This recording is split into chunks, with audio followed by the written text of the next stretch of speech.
At ngayon naman para sa ating That's My Kwento, kung saan meron tayong ini-interview, ay makakasama natin ang isa sa mga pinakabagong math instructors sa Institute of Mathematical Sciences and Physics. Siya po ang in-identify ninyo bilang one of your crushable professors sa ating episode 4. Walang iba kundi si Mr. Dylan Talabis. Hi, Dylan. Hi, Dylan. Hello. Kamusta? Ayos naman. Welcome to LB Drive. Okay Sir Mike. naman. How are you? Ayos.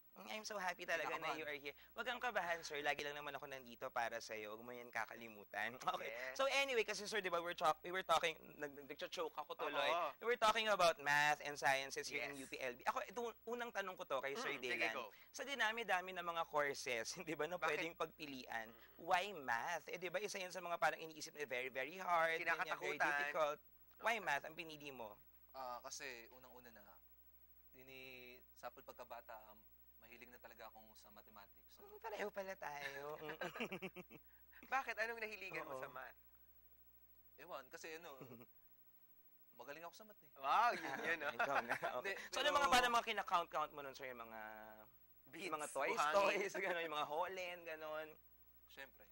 Tapos, hinahanap mo yung mga, least common denominator, Ay, oo. mga, OA na ba yun? Mga mixed fractions. Ako Yun ang mga naalala ko. Naalala ko nung college ako ang unang uno ko, math 11 eh. Kung na, okay. Iba talaga eh. Ako isa din yan sa mga first subjects ko, sir. Math 17. Ang lagi kong tinatanong One take. sa math teacher ko, si Ma'am Betsy Duma, Mhm. ay high school. Para saan nga ba ang math? Paano ba yan magagamit sa totoong buhay? Yan ang mga karaniwang tanong ng mga bata eh. Mhm. So, sir, kayo, parang, if there's one thing na pwede niyong sabihin, why is math, parang one answer dun sa matagal ng question, why is math relevant? Hindi ba? So, saan siya parang pinakamagagamit talaga? Or is it relevant in the first place? Siyempre naman. Kasi unang-una na, pag sinabi kasi nating math, lagi natin pinag-uusapan ni change. Calculus, At lahat ng bagay sa mundo, alam natin, nagbabago, di ba? Okay, tama yan, Lahat ng sir. bagay sa mundo, basically, kaya mong i-model gamit ang mathematics. Gaya, sample. Sample. Dito ba sa set natin, may math ba rito? Oh.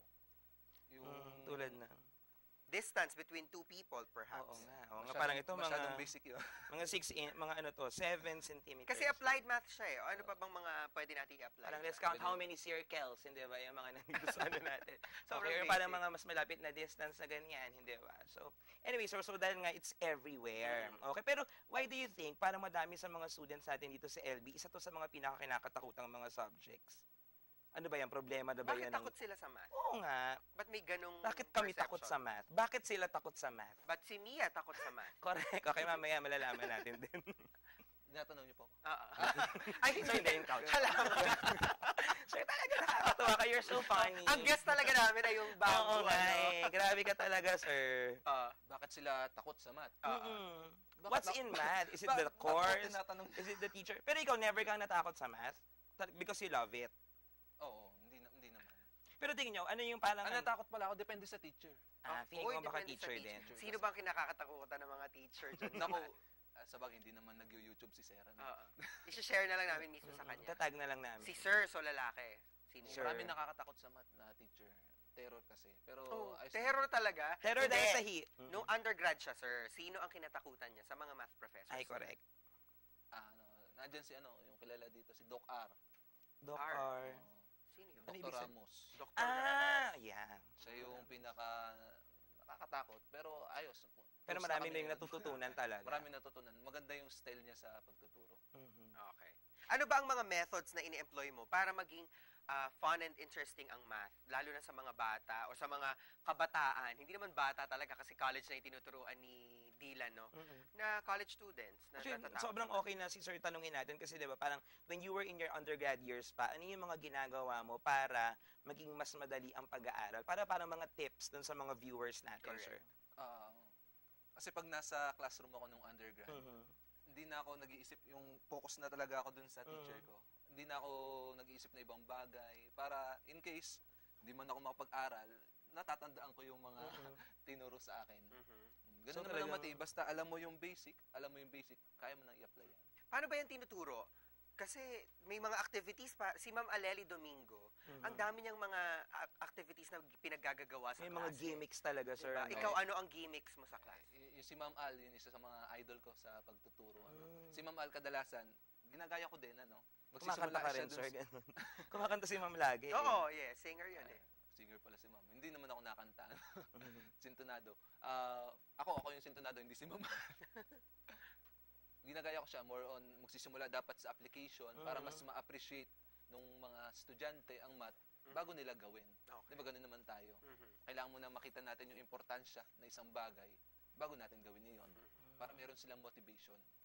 Di naman katulad kasi pag math students, mga BS Math, BS Applied Math, sila mahal na nila math eh. Kaya hindi ka na mahihirapan na Na-appreciate na nila talaga. Na-appreciate na nila. Ang challenge yan, yung sa mga Math 11, Math 14. Yan yung mga klase mo, di ba? Okay. Yung mga estudyante mo, hindi naman talaga ganun kamahal yung mathematics. Kaya dapat... Ako love ko yung math nun, kaya ako uno eh. Ako, I love math talaga.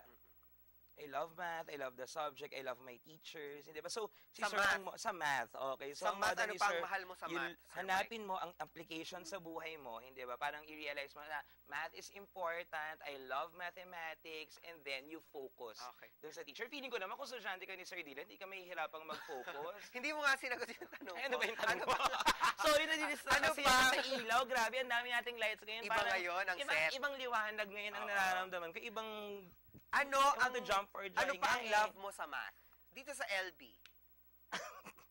I love math kasi lagi silang close. Okay? So, yung mga teachers ng math, very, very, talaga sila, intimate. Hindi ba? Very close to each other. Lagi sila may mga gimmicks. Tapos, ang dami mga activities palagi. Hindi ba? Ng math department I or ng math see. division. Okay, ano naman ang pinaka-memorable experience kaya ni Sir Dylan? Saan? Sa pagtuturo sa Sa mic? pagtuturo Sa sa math. mic. Oh. Sa You need to be math very ng math, sir. oo. Specific, Pambira. Ang bihira. Cute comments. Grabe ka, Ano sir. ba yung memorable? Teka lang. Pinakamasaya. Pinakamasaya. Or hindi mo makakalimutan kasi may nangyari. Oo. O may lumapit ba sa yung babae at sinabing, "Sir, ipasa mo lang ako, gagawin ko ang lahat para sa iyo." Sino yan? Gusto ko Meron yung ganun pagdating. Gusto ko Sino yan? Sino yan? Okay, kausapin ko nga yan. Baka gusto niya lumipat ng school. Joke lang. Sa pagtuturo, nami-meet mo yung iba't ibang personality ng tao. Natatawa ako, mayroong mga klase ng estudyante na kung magtanong, ganyan kalapit. Ganyang kalapit? Gano'n ka close? Paano yan? Paano yan? Kunyari tayong dalawa, sir, parang ganyan. Mas parang, malapit pa. Mas malapit pa, parang ano. Gano'n ka close? Parang si Parang Sarah. very special. Parang Measure gano'n. na lang, 1 centimeter. Oh my God. Naku, may measure pa. Okay, kasi math. Bakit ganun Kailangan naman? na-apply Bakit once ganun in siya a- magtanong, Sir Mike? Sa'yo ba pwede yung ganun? Depende. Depende. Hindi, siguro may pagka-weirdo na lang siguro. Hindi, joke lang pala, joke lang.